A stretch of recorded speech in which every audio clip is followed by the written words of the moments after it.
오늘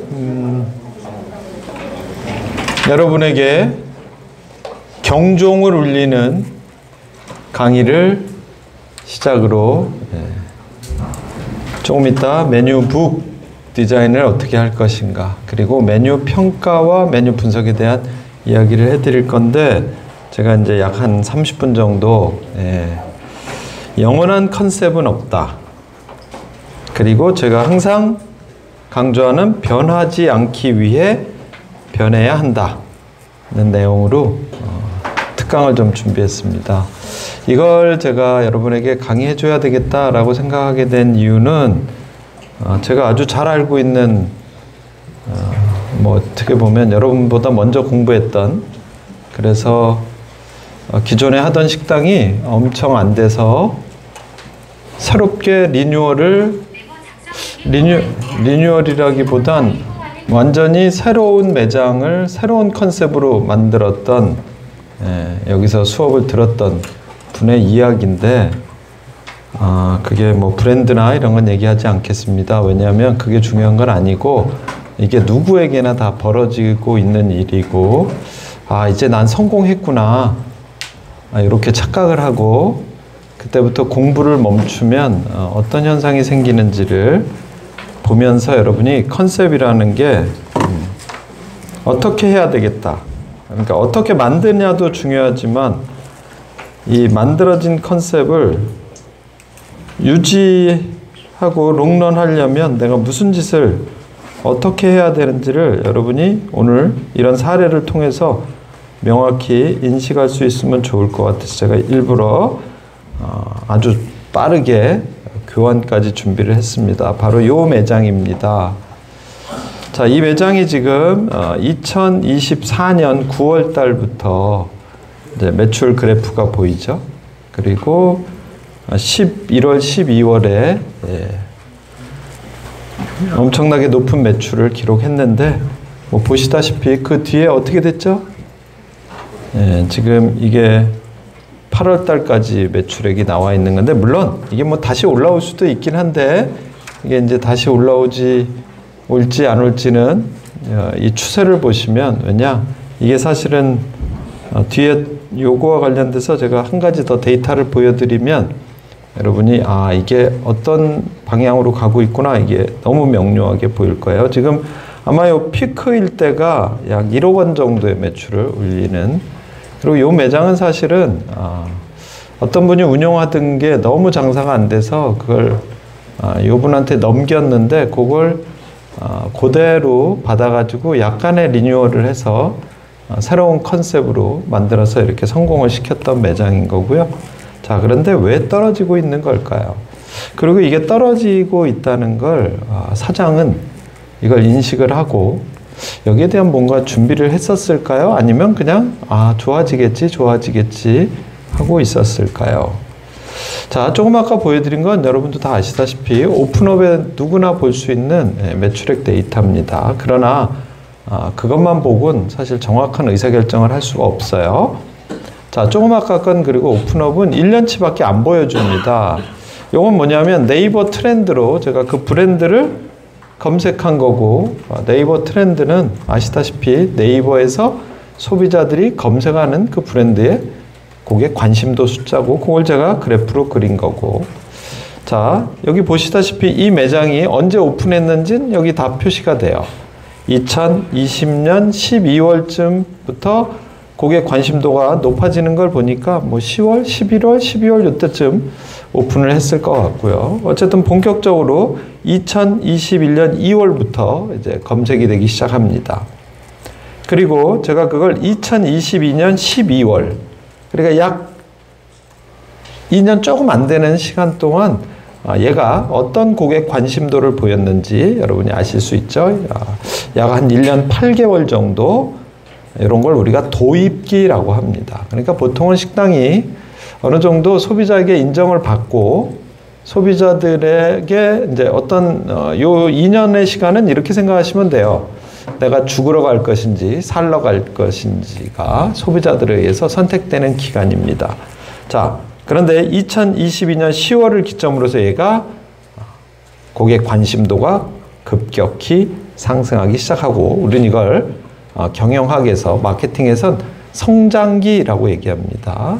왜? 도입기를 지나서 이제 성장기에 접어든 거고요. 자, 그런데 이 기간도 한번 보도록 하겠습니다. 2022년 10월부터 꼭대기를 찍는데 걸리는 시간은 얼마죠? 불과 1년밖에 걸리지 않았어요. 2023년 11월에 정점을 찍고 아쉽게도 그때부터는 얘가 관심도가 떨어지기 시작합니다. 자, 그런데 여기서 제가 뭔가 하나 표시를 하나 더 해놨죠. 그 정점을 찍었는데 그때가 뭘 한 거예요? 아마 이분이 제가 볼 땐 이제 난 성공했구나. 난 대박집이야. 그래서 아마 2호점을 낸 것 같습니다.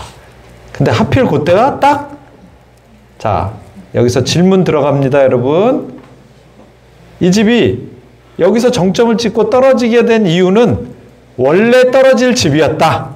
첫 번째, 1번. 2번, 2호점을 냈기 때문이다.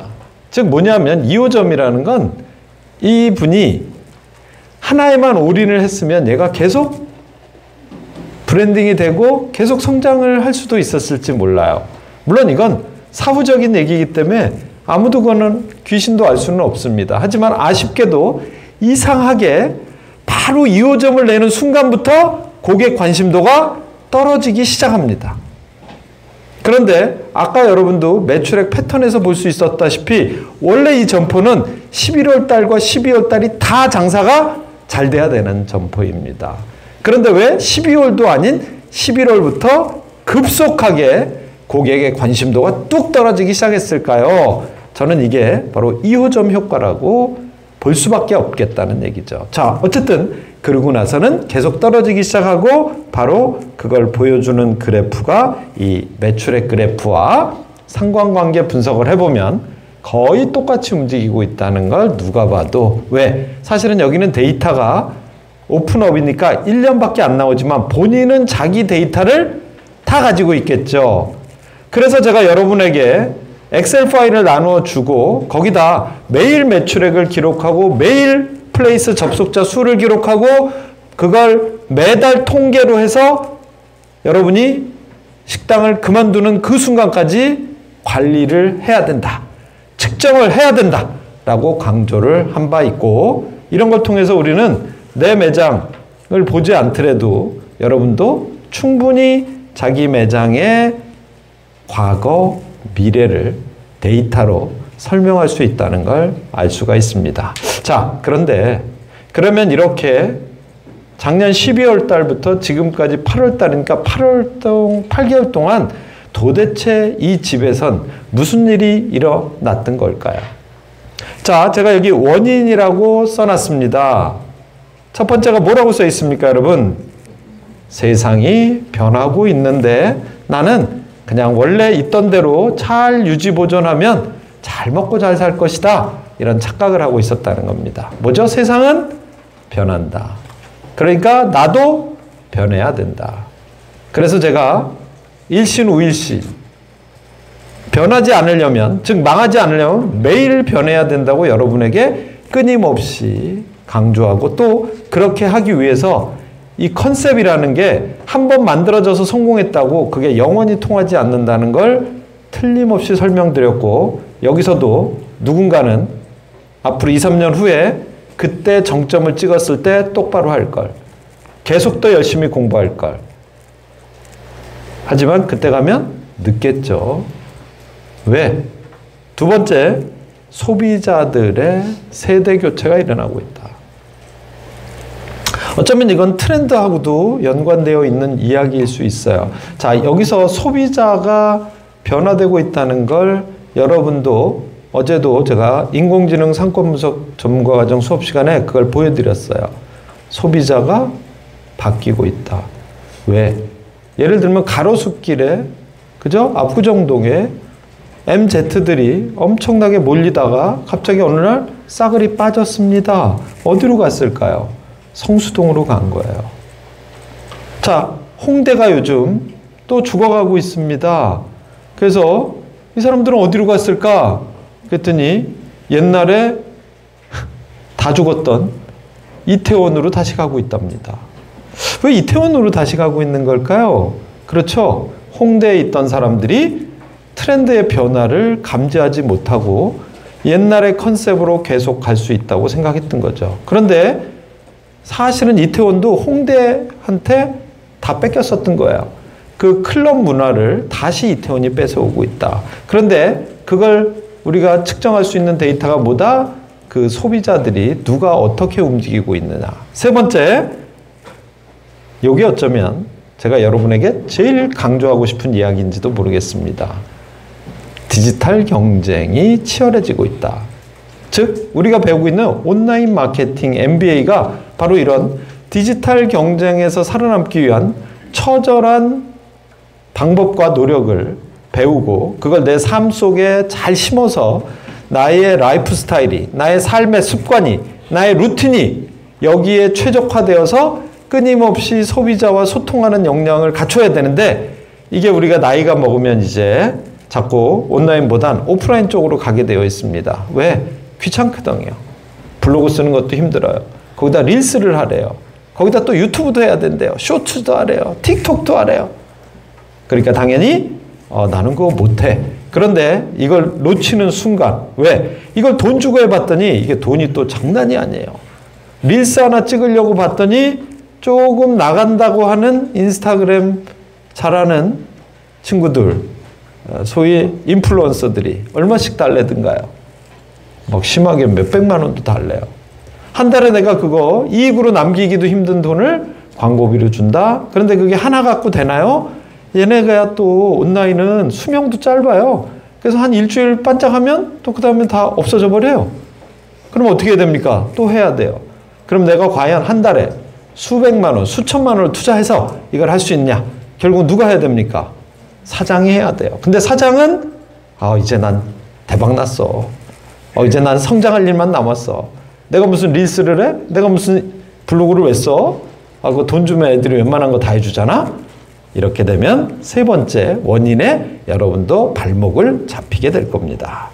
마지막, 어쩌면 이 순서가 가장 중요도가 높은 거가 뒤쪽으로 있을지 몰라요.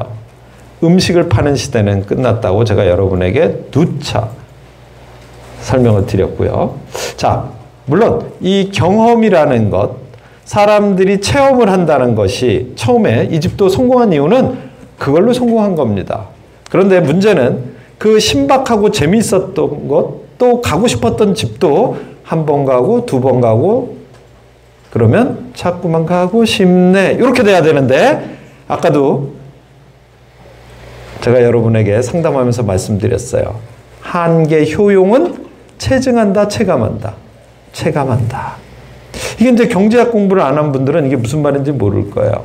한계 효용 체감의 법칙을 경제학 원론 시간에 다 배웠을 겁니다. 그리고 그건 사람들의 욕구와 엄청나게 강력한 연결고리가 만들어져 있어요. 그게 무슨 얘기냐?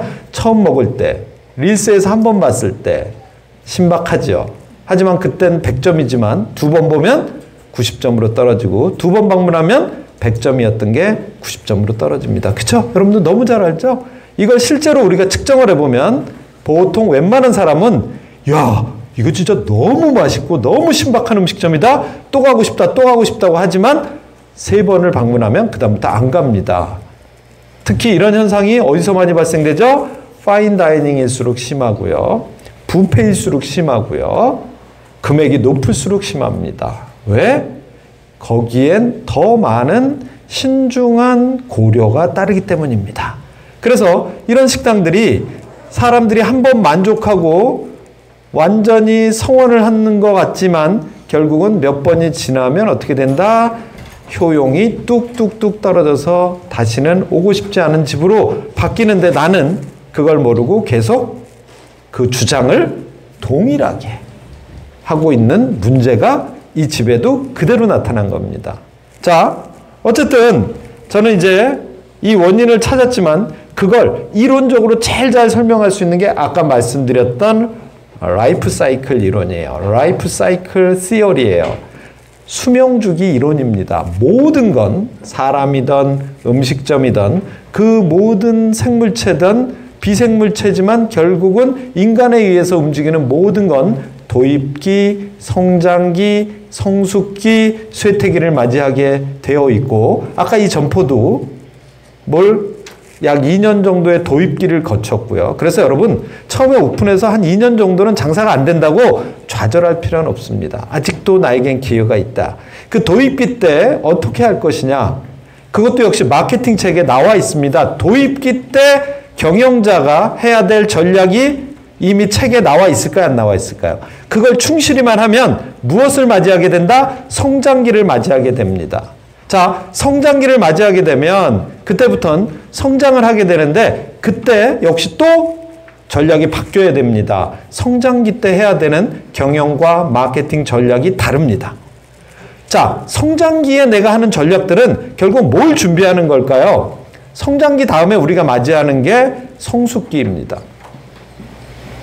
자, 성숙기 땐 매출이 줄어들까요? 매출이 유지될까요? 보통은 떨어지면 안 됩니다. 왜? 떨어진다는 건 성장기에서 바로 쇠퇴기로 꺾였다는 얘기입니다.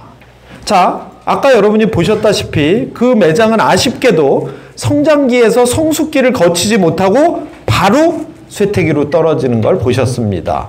Why?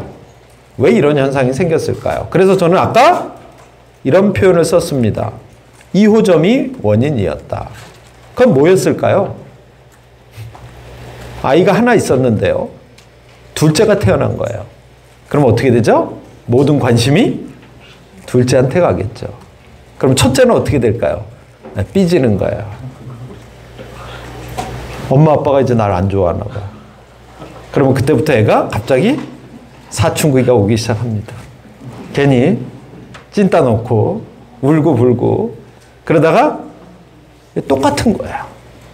자, 만약에 이게 라이프 사이클상 성장기가 다 되었다고 하더라도 그 성장기에 했던 전략에 따라 성숙기 전략을 충실히만 수행했다면 어쩌면 이 브랜드는 아주 오랜 시간 안정적으로 유지될 수도 있었을지 모릅니다. 그러나 우리는 어쩔 수 없이 인간이니까 더 성장하기 위해서 사실은 잘못된 의사결정을 할 수도 있다는 거죠. 이 아이가 이제 충분히 잘 자라고 혼자도 잘 클 수 있는 아니면 적어도 내가 케어는 못해도 보모라도 있다. 유모라도 있다. 우리 점장이 너무 잘 관리할 수 있다. 이런 시스템이 만들어졌다면 그땐 둘째를 2호점을 생각해 볼 수 있겠죠.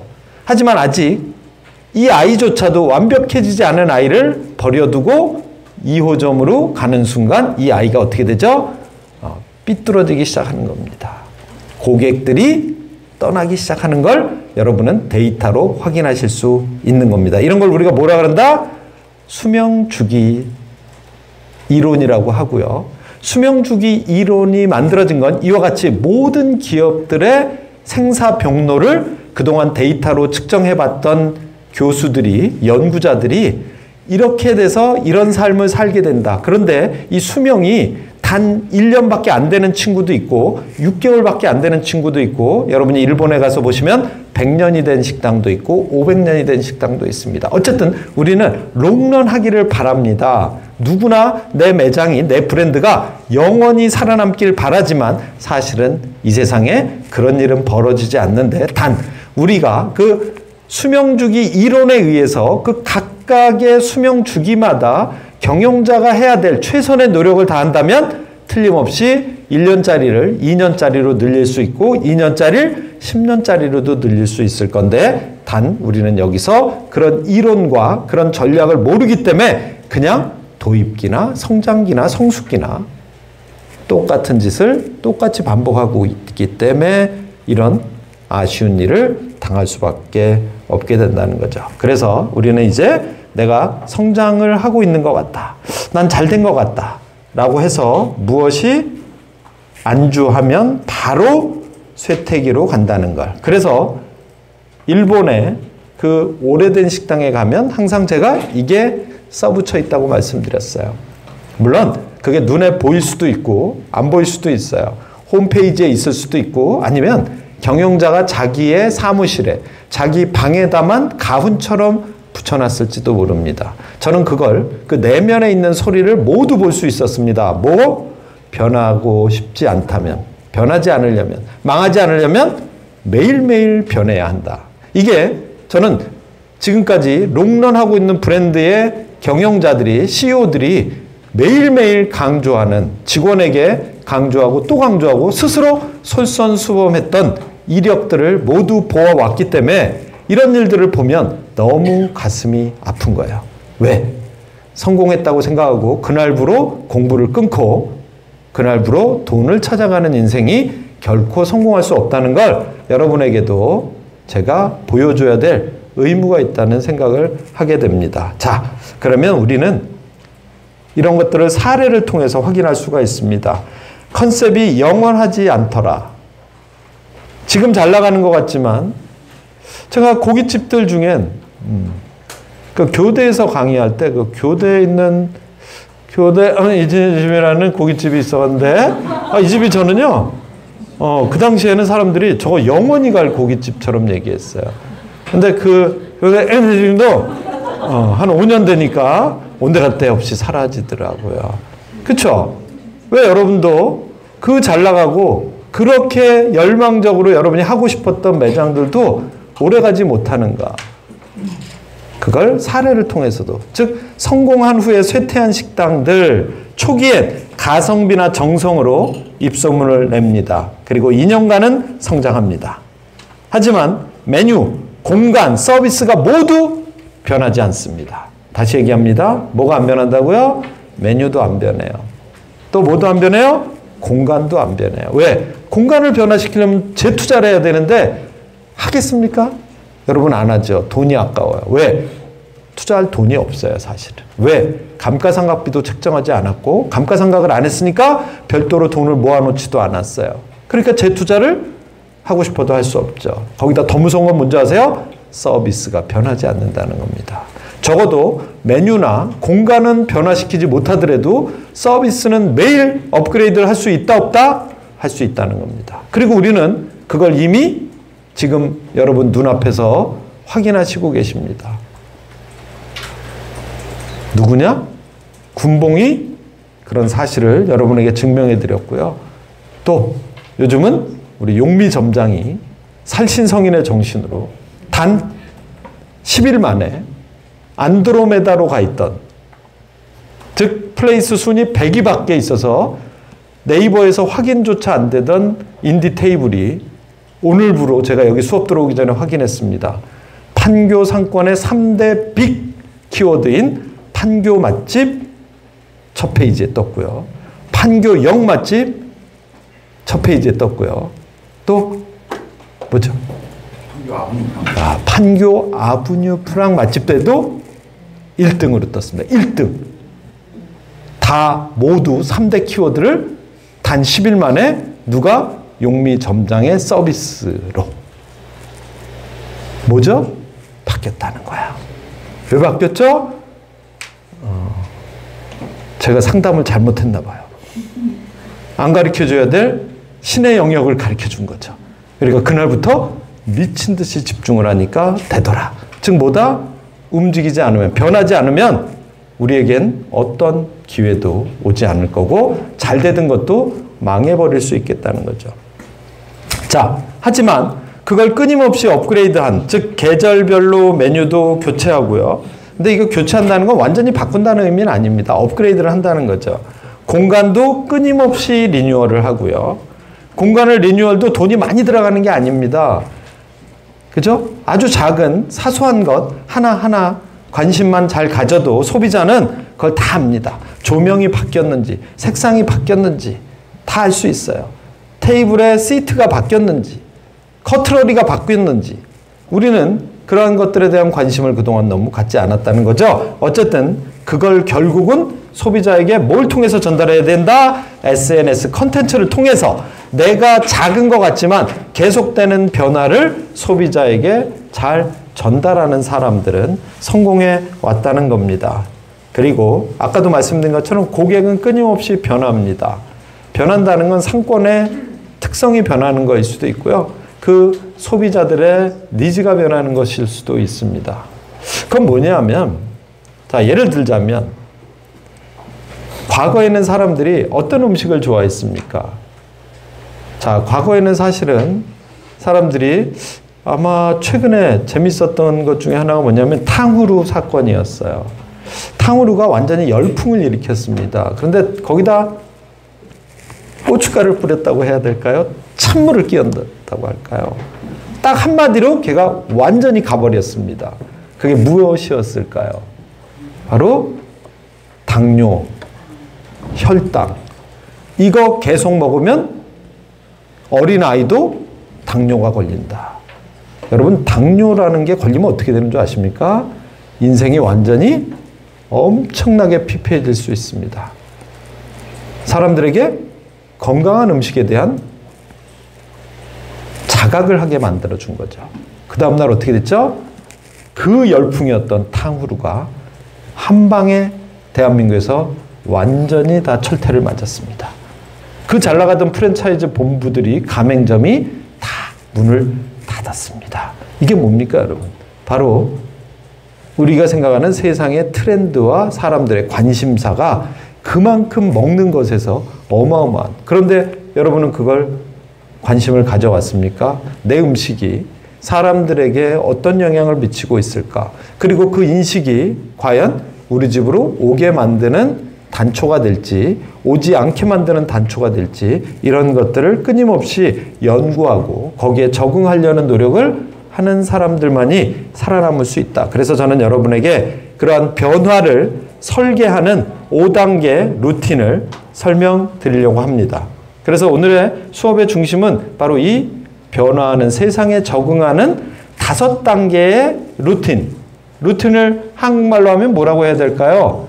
습관을 들이셔야 된다는 겁니다. 그러니까 아까 그와 같이 대박이 난 점포였는 줄 알았지만 순식간에 무너지는 점포, 이건 바로 그 경영자가 아쉽게도 이 세상의 변화에 맞추는 설계 능력, 그 5가지 루틴을 갖추지 못했기 때문에 발생한 일이다. 그리고 이건 바로 여러분에게도 일어나고 있는 일인지도 몰라요.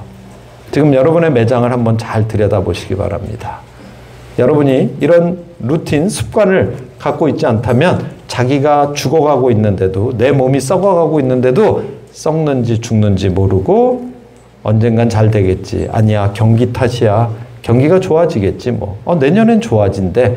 뭐 이런 쓸데없는 망상에 빠져서 그냥 죽어가고 있는 걸 방치하고 있는지도 모릅니다. 첫 번째 뭐라고 돼 있죠? 퍼시브 뭡니까? 변화를 감지할 줄 알아야 됩니다. 그래서 제가 여러분에게 측정하라고 하는 겁니다. 내 매출이 1년 동안에, 2년 동안에 오픈해서 지금까지 어떤 추세로 가고 있나? 이익은 어떤 추세로 가고 있나? 소비자 관심도는 올라가고 있나? 떨어지고 있나? 감지를 해야 사람들이 그 다음 단계로 넘어갑니다. 감지를 못하면 내가 죽는지 사는지 모르고 있습니다. 두 번째, 만약에 내 매출이 떨어지고 있다면 뭐가 있는 거죠? 프로블럼이 발생한 겁니다. 문제가 발생한 겁니다. 나에게 뭔가 병이 생기기 시작한 겁니다. 그래서 그게 무엇인지를 여기에 define이라고 써있죠? 정의 내려야 돼. 즉 아주 쉽게 얘기하면 내가 이게 매출이 떨어지는 게 이것 때문이구나. 이걸 찾아내야 되는 겁니다. 그게 고객의 문제인지 트렌드의 문제인지, 또는 여기 되게 재밌는 표현도 나옵니다. 여러분, 메뉴의 피로도. 아까 우리 소문밥상 대표님하고 상담하면서 이런 얘기를 한 거예요. 아까 그 사람들이 체감, 한계 효용이 체감하는 걸 우리는 이렇게 느끼면 되는 거예요.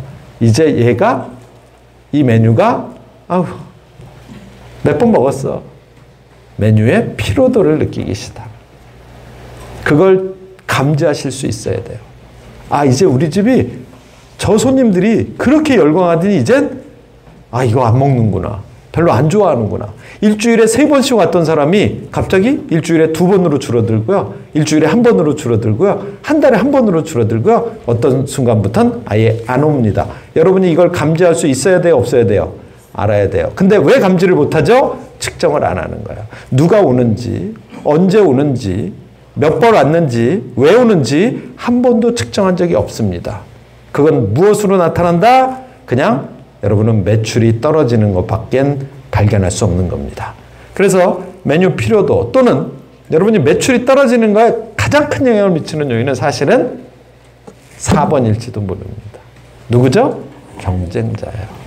아까 그 점포도 사실은 제가 보니까 매출이 떨어지는 거에 가장 직격탄을 맞은 건 경쟁자가 출현한 겁니다.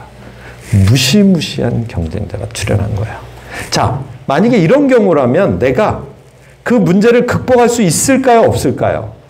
만약에 그걸 적기에 감지하고 빠르게 문제를 정의 내렸다면 여기서 다시 새로운 싸움을 해볼 수도 있을 거예요. 하지만 그걸 실기하면 다시는 돌아올 수 없는 강을 건너게 된다는 겁니다. 자, 이제 우리는 문제를 정의했습니다. 내가 매출이 왜 떨어지는지, 내가 왜 이 노력을 하는데도 매출이 안 오르는지 원인을 정확히 파악했다고 가정하면 그 다음 단계는 뭘까요? 그 다음 단계, 세 번째 단계로 넘어가실 수 있어야 됩니다. 그건 바로 이것입니다.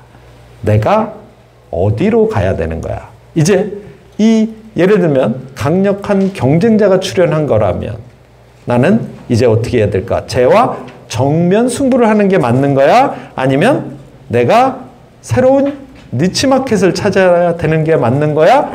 이걸 바로 변화의 방향을 설계할 수 있어야 되겠다. 즉 여기서 이제 전략가의 능력이 나오는 거야. 뭘 어떻게 해야 될지 모르겠어요. 그러니까 보통 저도 상담을 하면 대부분의 분들이 이 단계에 와서 저한테 그렇게 질문합니다. 교수님, 어떻게 해야 되죠? 자, 내가 변화를 감지하고 이게 무엇이 문제인지를 찾았다면 이제 그것에 대한 해결책도 결국 여러분에게 있는 건데요. 그러나 사실은 여러분은 모를 수 있습니다. 왜죠? 날리지가 없기 때문입니다. 지식이 없는데 어떻게 전략을 세웁니까? 만약에 지식이 없어도 전략을 세울 수 있고 그 문제를 극복할 수 있었다면 그런 문제에 봉착 자체를 하지 않았을 겁니다. 그렇죠? 그 문제를 여러분이 해결할 수 없었다는 건 그 문제를 인지하지 못했을 수도 있고 무엇이 문제인지도 모를 수도 있지만 사실 알고도 당하는 경우가 더 많습니다. 왜? 그 문제를 풀 수가 없는 거예요. 내가 풀 수 없는 문제예요. 사칙연산이 아니고 이 문제가 미적분일 가능성이 많다는 거예요.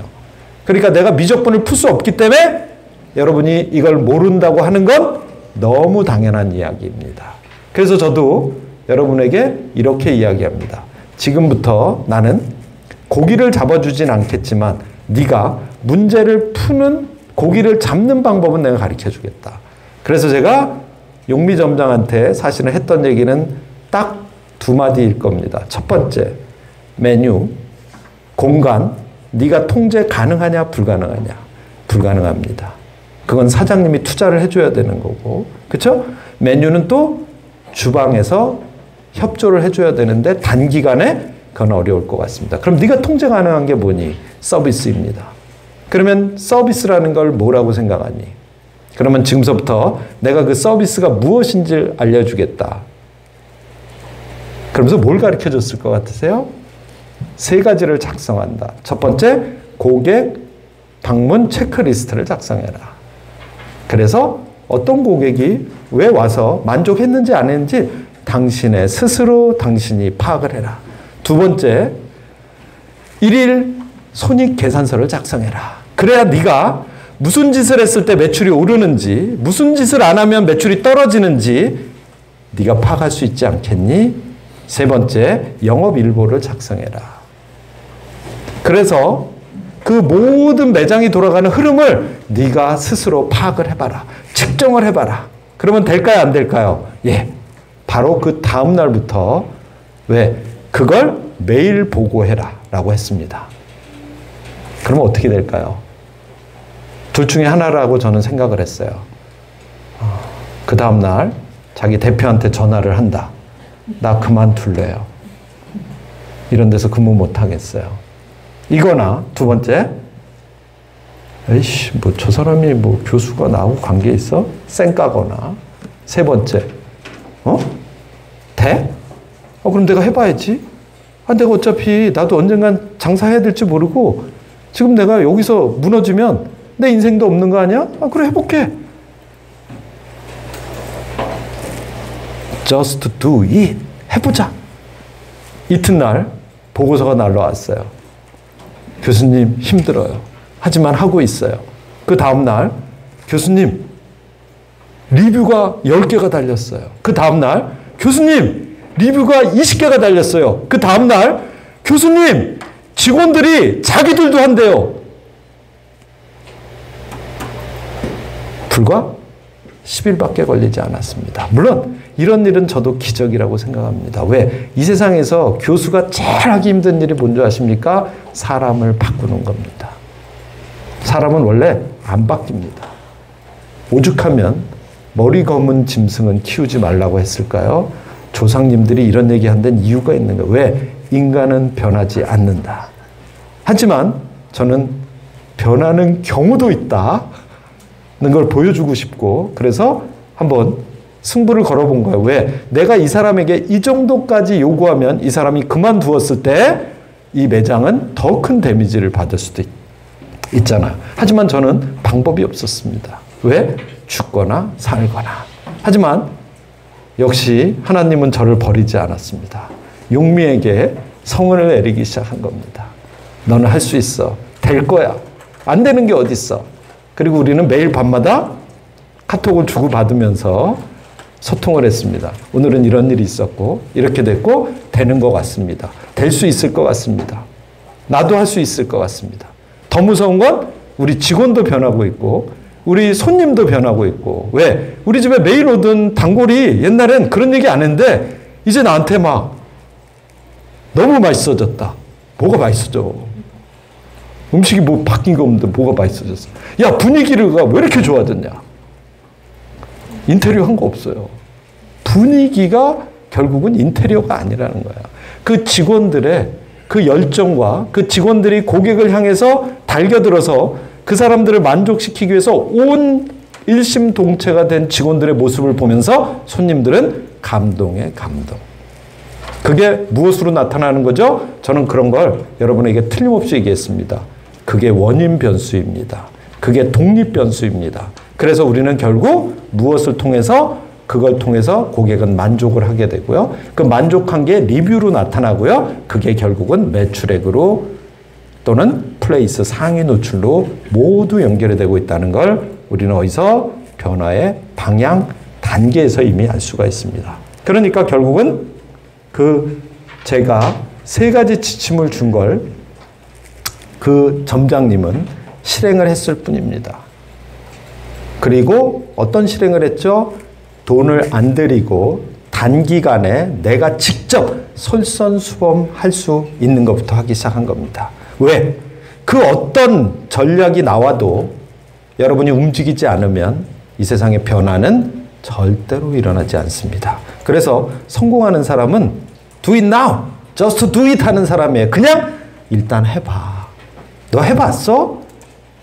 왜 의심해? 왜 네 고집을 세워? 그냥 이론이, 책이 시키는 대로 일단 해봐. 그러면 네가 스스로 검증할 수 있어. 그러면 너도 이젠 누구에게 묻지 않고 네가 스스로 고기를 잡을 수가 있어. 그래서 나는 여러분에게 여러분이 움직이길 바라는 겁니다. 그러면 어떻게 됩니까? 우리는 그걸 데이터로 확인하는 단계에 접어들게 됩니다. 우리가 이걸 아래 단계, 리뷰의 단계입니다. 즉 뭐다? 내가 내 눈으로 내 고객의 만족도를 확인하고 우리 직원들의 참여도를 확인하고 그걸 숫자인 매출액으로 확인하는 단계에 오면 사람은 어떻게 되죠? 이때부터 자가 모티베이션이 되기 시작합니다. 자가 동기유발이 되기 시작합니다. 그때는 공부하라고 하지 않아도 애가 잠을 안 자고 공부를 합니다. 더 시험 문제를 잘 맞추기 위해서, 더 매출액을 올리기 위해서 더 많이 연구하고 더 많이 고객에게 몰입하는 단계에 들어서게 됩니다. 뭐죠? 결국 모든 건 이 아래 단계인 데이터의 단계까지 갈 수 있어야 됩니다. 그런데 대부분의 조직들은, 대부분의 소상공인은 아까 첫 번째 단계부터 이 5번째 단계까지를 거의 일사불란하게 하나의 사이클로 할 수 있는 역량이 부족하고 알아도 못하는 경우가 많고 여러 가지 제약 요건이 너무 많습니다. 힘들죠. 하지만 이걸 안 하면 우리의 미래는 없습니다. 제가 그걸 만들어 드리고 싶어도 제가 여러분 매장에서 여러분 매장을 운영해 드릴 수는 없어요. 여러분이 하셔야 됩니다. 그리고 처음엔 힘들지만 한 번 하고, 두 번 하고, 10번 하고, 1년이 지나고, 10년이 지나면 그땐 여러분이 달인이 됩니다. 그러면 무엇이 생기는 줄 아십니까? 효율이 생깁니다. 에피션시가 생기죠. 생산성이 높아집니다. 다른 사람 1개 만들 때 10개 만드는 역량이 생기고요. 그러면 원가가 무지하게 내려가고 퀄리티는 무지하게 올라가면 그 누구도 여러분을 이길 수 없는 단계에 도달합니다. 이게 바로 일신우일신. 내가 변하지 않기 위해서 변해야 하는, 그리고 그것이 바로 컨셉에 의해서 만들어진다는 걸 여러분이 느끼셨으면 좋겠습니다. 어쨌든 우리는 변하지 않으려면, 즉 망하지 않으려면 변해야 합니다.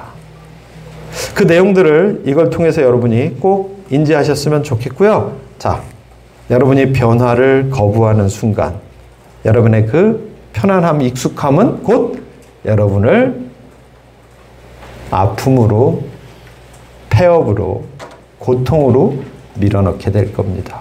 그래서 만약에 여러분이 내일이 더 행복하기를 원하면 약간의 고통이 따르더라도 오늘, 매일, 매 순간 발전하기 위해서 공부하고 그 공부한 내용을 실행하고 그걸 검증해서 누가 시키지 않아도, 누가 알려주지 않아도 스스로 작동하는 그런 능력 있는 사람으로 변하는 과정이 필요할 수밖에 없습니다.